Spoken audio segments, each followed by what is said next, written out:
জানো তো, ব্যাঙ্গালোরে যখন পড়াশোনা করতে আসি প্রায় 3-4 বছরের মতো রথই দেখিনি।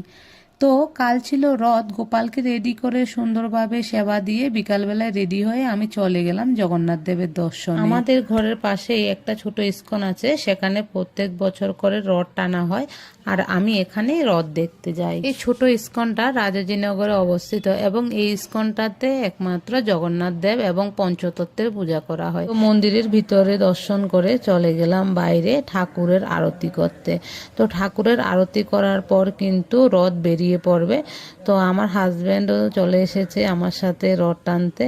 তো রথের দড়ি টানলে নাকি জীবনের অনেক দুঃখ দূর হয় এবং জগন্নাথ দেবের প্রত্যেকটি অঙ্গের দর্শনে কিন্তু গ্রহদোষ কেটে যায়। জগন্নাথ দেবের প্রত্যেকটি অঙ্গতে একটি একটি করে গ্রহ আছে, তো এই গ্রহগুলো দোষ কেটে যায়। আপনারা ব্যাঙ্গালোরের কে কোথায় রথ দেখেছেন অবশ্যই আমাকে জানাতে ভুলবেন না। তো প্রসাদ খেয়ে বাড়িতে চলে এলাম। হরে কৃষ্ণ, হরি।